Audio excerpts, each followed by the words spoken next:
नमस्कार विद्यार्थियों। आज हम अपने इस व्याख्यान में प्रथम वर्ष कला के इतिहास के एक विषय मगध साम्राज्य के उत्कर्ष पर बात करेंगे। मगध साम्राज्य के उत्कर्ष के पहले जो व्यवस्था थी, उस समय 16 महाजनपद प्रसिद्ध रहे और इन 16 महाजनपदों के बाद या इन्हीं महाजनपदों में से एक मगध महाजनपद ने बाद में अपने आप को एक साम्राज्य के रूप में विकसित कर लिया। मगध साम्राज्य या मगध महाजनपद के साम्राज्य के रूप में उदय होने के अनेक कारण थे। पहला कारण तो ये था कि मगध प्राकृतिक दृष्टि से बहुत समृद्ध था, खेती बहुत अच्छी थी, जलवायु बहुत अच्छी थी और खेती अच्छे होने से उन्हें राजस्व बहुत अच्छा प्राप्त होता था और जो भी वहाँ के राजा हुए उनको धन की कमी कभी नहीं रही, जिससे उन्होंने अपने संसाधन विकसित किए या वे लोग एक बड़ी शक्तिशाली सेना का खर्च उठा पाए। अन्य कारण अगर हम देखते हैं तो मगध के पास में या मगध के पास के प्राकृतिक जगहों में वन बहुत सघन थे और वहाँ पर हाथी बड़ी संख्या में मिलते थे और प्राचीन काल में या प्राचीन भारत में हस्ती सेना का अपना महत्व था। और अन्य कारण ये था कि मगध के पास में लोहे खनिज के रूप में उपलब्ध था, कोयला खनिज के रूप में उपलब्ध था और इस कारण वो लोग हथियार बनाने में भी सक्षम रहे। एक अन्य प्रमुख कारण जो माना जाता है मगध के उत्कर्ष का, वो ये माना जाता है कि मगध का जो महाजनपद था, उस महाजनपद में आर्य और अनार्य संस्कृतियों का, ब्राह्मण, बौद्ध और जैन धर्म की संस्कृति का, इन सब का सम्मिश्रण था। तो वहाँ के जो निवासी थे वो अपेक्षाकृत प्रगतिशील थे और प्रगतिशील निवासी होने के कारण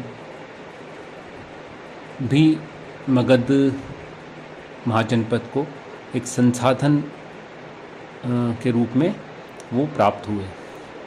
एक अन्य जो कारण रहा, मगध में समय समय पर महान व्यक्तियों का या राजाओं का उदय होता रहा और जिन लोगों ने मगध महाजनपद को साम्राज्य के रूप में विकसित करना में अपनी भूमिका निभाई या अपना योगदान दिया। मगध साम्राज्य की जब हम बात करते हैं तो मगध साम्राज्य में 3 राजवंश प्रारंभिक रूप से महत्वपूर्ण रहे। पहला हर्यक राजवंश, दूसरा शिशुनाग राजवंश और तीसरा नंद वंश। अब हम क्रमिक रूप से इन सब राजवंशों के इतिहास के बारे में बात करेंगे। एक प्रश्न ये उठता है कि क्या हर्यक वंश पहले हुआ या शिशुनाग वंश पहले हुआ। इस प्रश्न के उठने का कारण ये है कि पुराणों में बिंबिसार को शिशुनाग वंश का शासक बताया गया है और पुराणों के अनुसार शिशुनाग नामक राजा पहले हुआ जिसने एक नवीन वंश की स्थापना की और बिंबिसार उसी के वंश का शासक था जो कि शिशुनाग के बाद में सिंहासनारूढ़ हुआ। दूसरी तरफ बौद्ध साहित्य बिंबिसार को पहले बताता है और कहता है कि बिंबिसार का शिशुनाग से कोई संबंध नहीं था और बिंबिसार हर्यक वंश का था और उस कुल के पतन के बाद में शिशुनाग नामक व्यक्ति ने एक नवीन राजवंश जो कि शिशुनाग वंश या नागवंश कहलाता है की स्थापना की।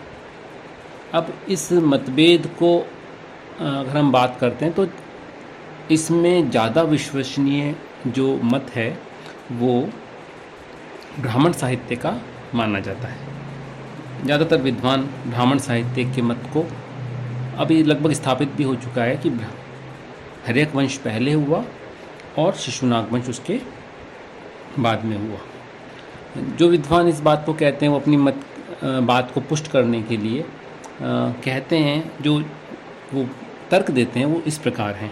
पहला तर्क तो ये कि पुराणों के अनुसार अवंती के प्रद्योत वंश का नाश शिशुनाग ने का नाश या का समाप्ति शिशुनाग ने की। हम जानते हैं कि अवंती का राजा प्रद्योत था और वो बिंबिसार का समकालीन भी था। पुराणों के अनुसार उसके बाद भी या प्रद्योत के बाद भी अवंती में पालक, आर्यक, अवंतीवर्धक और राजा हुए।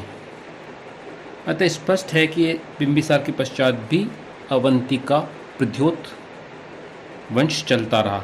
अब यदि हम ये मान लें कि शिशुनाग को बिंबिसार के पूर्व में मान लें तो ये कैसे संभव हो सकता है कि अवंती के प्रद्योतों का नाश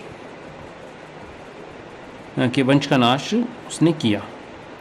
अतः स्पष्ट है कि शिशुनाग जिसने अवंती के प्रद्योत वंश को समाप्त किया वो बिंबिसार के बाद था और यही कारण है कि बिंबिसार के समकालीन शासक प्रद्योत और उसके बाद भी लगभग 3-4 वंश तक वो राज चलता रहा। उसके बाद में जब शिशुनाग आया तब उसने अवंती के प्रद्योतों को समाप्त किया। दूसरा इसमें जो तर्क दिया जाता है वो ये दिया जाता है कि वैशाली की सबसे पहले विजय बिंबिसार के पुत्र अजातशत्रु ने की थी और शिशुनाग ने राजगृह को छोड़कर वैशाली को अपनी राजधानी बनाया था। अतः निश्चित ही शिशुनाग को अजातशत्रु के बाद होना चाहिए। इस प्रकार वह बिंबिसार से पहले भी नहीं हो सकता। तीसरा तर्क जो ये दिया जाता है कि महालंकार वत्थु में लिखा हुआ है कि शिशुनाग ने राजगृह को छोड़कर जब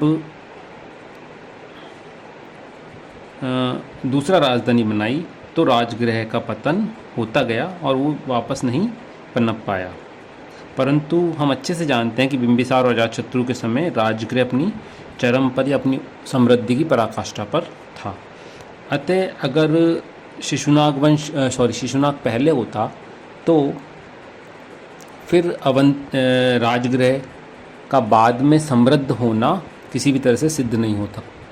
इसलिए हम कह सकते हैं कि बिंबिसार या उसके बेटे अजातशत्रु के समय राजगृह अपनी पराकाष्ठा पर था और उसके बाद में जब शिशुनाग वंश आया तब राजगृह लगातार अपनी समृद्धि खोते हुए छोटी सी जगह बनकर रह गया।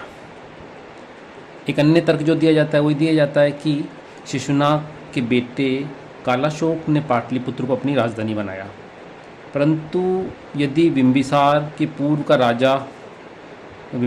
का वो राजा होता तो उस समय पाटलिपुत्र का अस्तित्व ही नहीं था और पाटलिपुत्र की स्थापना तो बिंबिसार के पश्चात उसके वंशज उदयनी ने की।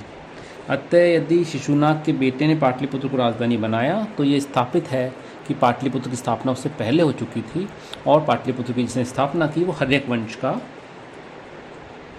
वंशज था या बिंबिसार का वो वंशज था। और उसके बाद में जब कालाशोक आया और कालाशोक के बाद में उसके बाद में शिशुनाग आया और शिशुनाग के बाद में जब कालाशोक आया तो उसने पाटलिपुत्र को राजधानी बनाया।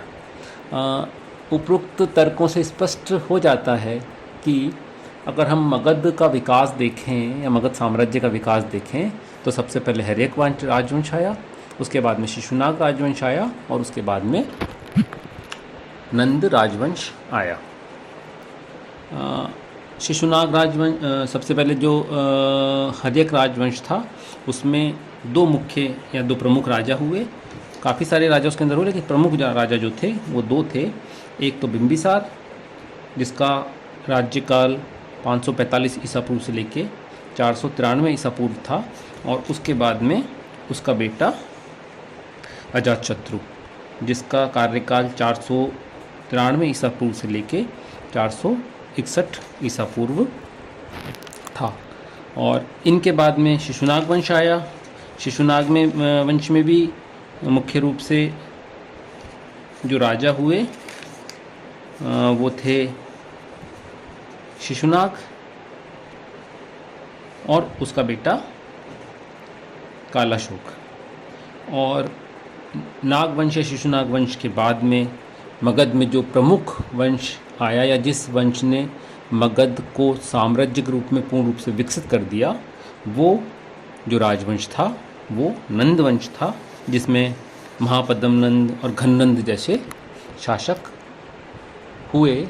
और इस नंदवंश के समय ही भारत में यूनानी आक्रमण या भारत को यूनानी आक्रमण का सामना करना पड़ा। अब शिशुनाग वंश और हरेक वंश के बारे में हम अगले व्याख्यान में बात करेंगे। धन्यवाद।